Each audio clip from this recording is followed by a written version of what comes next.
Yes mga bossing, welcome sa bagong episode ng aking vlog mga boss. And for the whole week mga bossing, pag-uusapan po natin ang advantage at saka disadvantage mga boss. Sa atin lang nalalaman mga bossing ha. So, ito mga bossing, may kalukuhan saka may katotohanan. Ito mga boss, ang pag-uusapan natin ngayon. Since na may mga sample ako mga boss, mga brief.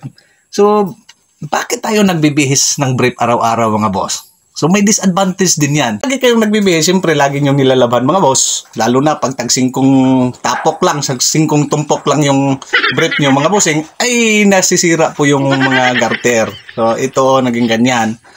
Di ba? Ayan mga boss. Kaya mas mainam mga boss, pag bumili kayo ng brief, suotin nyo na ng isang taon. Isang taon mga bossing para maganda yung brief nyo, hindi magkakaroon ng garter mga boss. Kasi pag nilalaban kasi natin, siyempre maglalaba tayo mga boss. Dito talaga, di ba?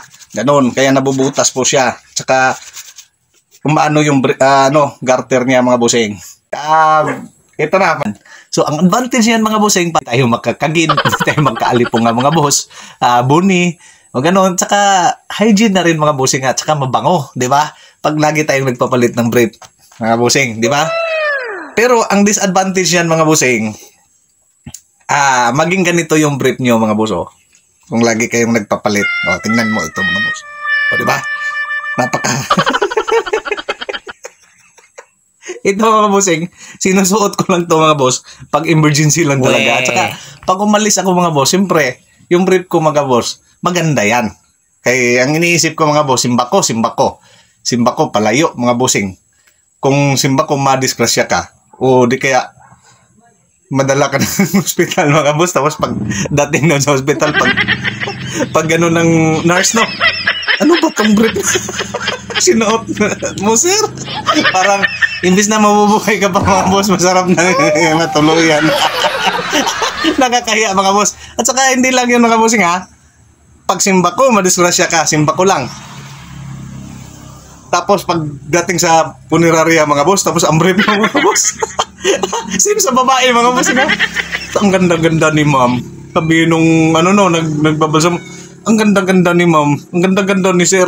Ang gwapo-gwapo ni sir. Ang ganda-ganda ni ma'am. Tingnan nyo naman yung panty na sinuot niya Di ba mga boss? Siyempre papalitan yan kasi punta ka ng heaven yung panty mo suot. Ito mga boss sinusuot ko lang ito mga bossing dito sa bahay for emergency lang na hindi ka maalis tapos wala ka talagang ibang masuot, ito na. Kaya hindi ko tinatapon mga boss. Yung iba, pag mayroong mga ganito, mga brief na mga lawlaw, ginagawa nilang panghugas ng pinggan. Hindi ganun ha. Ganon mga bossing. And for the whole week, ang pag-uusapan natin. Tapos, next week naman, iba na naman. Diba? Iba na naman mga bossing yung topic. Siguro mga boss, mayroon tayong topic na with research talaga na hindi ganito. Siguro mga doon mga boss, every week mag-change tayo para mga bossing, para hindi malilibang tayo dito sa ating vlog mga bossing. So, ganun lang naman yan. Chill lang, cool.